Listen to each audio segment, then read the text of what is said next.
Saya termasuk yang sering mengingatkan kepada kaum muslimin, terutama jemaah pengajian saya, untuk menjauhi musik. Mohon maaf Bapak Ibu sekalian. Karena begini, ada alasan.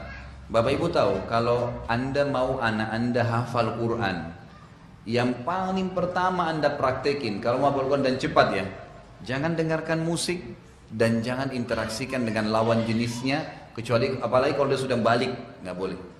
Itu spontan, hafalannya bisa sulit sekali. Kalau dia sudah mulai dengar musik dengan mau hafal Quran, sulit bersatu.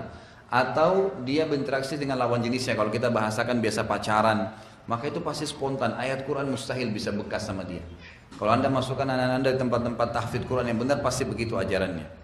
Kalau dari sisi pandangan agama, Abu Bakar radhiyallahu anhu pernah mengistilahkan musik dan alatnya itu dengan mazamirus syaitan. Apa itu? Anak-anak panahnya syaitan yang bisa menusuk hati manusia. Abdullah bin Mas'ud radhiyallahu anhu sahabat Nabi berkata, pada saat menjelaskan ayat Al-Quran yang berbunyi A'udzubillahi minasyaitonirrajim wa minan nasi may yashri lahwal hadits yudilla an sabilillah. Ada sebagian orang yang mempermainkan kata-kata untuk menyesatkan manusia dari jalan Allah. Kata Abdullah bin Mas'ud sahabat Nabi ini, demi Allah itu adalah musik. Demi Allah itu adalah musik. Beliau mengatakan ini. Jadi cukup banyak statement para ulama berhubungan dengan masalah musik ini. Umumnya mereka lebih cenderung semua mengatakan lebih baik dijauhi. Lebih baik dijauhi. Karena dia sulit bertemu dengan Al-Quran. Dua hal yang kontroversial. Gak bisa. Sulit ketemu. Al-Quran atau musik. Susah. Kalau orang sudah biasa dengar musik, mustahil dia biasa mendengarkan Al-Quran. Itu agak sulit untuk menyatukannya gitu kan. Maka saya selalu sarankan untuk dijauhi, Allahu a'lam. Saya contoh Bapak Ibu sekalian, saya coba praktekin di anak-anak saya ya. Saya bilang sama istri saya, coba kita mulai anak-anak ini dengarkan Al-Quran.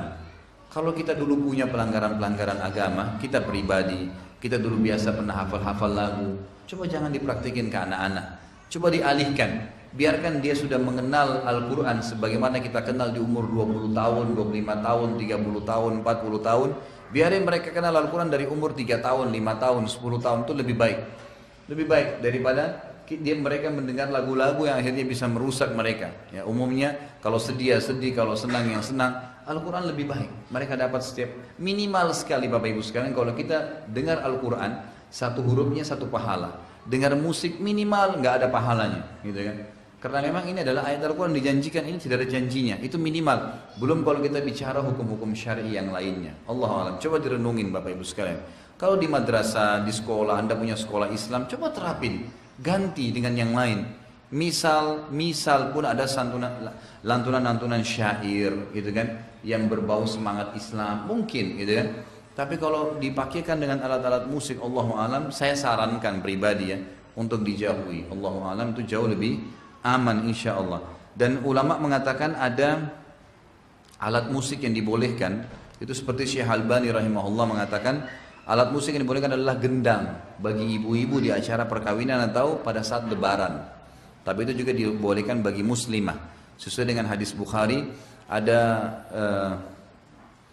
dua budak wanita sedang memukul gendang di depan Aisyah di hari lebaran Idul Fitri ya. Lalu Nabi SAW masuk ke rumahnya bersama dengan Abu Bakar di hari lebaran itu.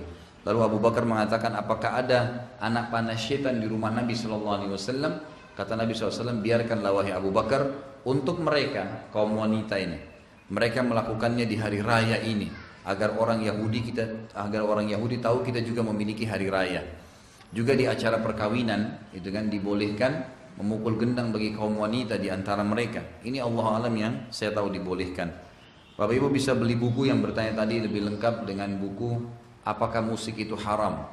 Ada buku khusus panjang lebar, buku Syekh Albani itu panjang lebar menjelaskan masalah itu. Tapi mohon maaf saya lupa penerbitnya, kalau tidak salah Darul Haq ya.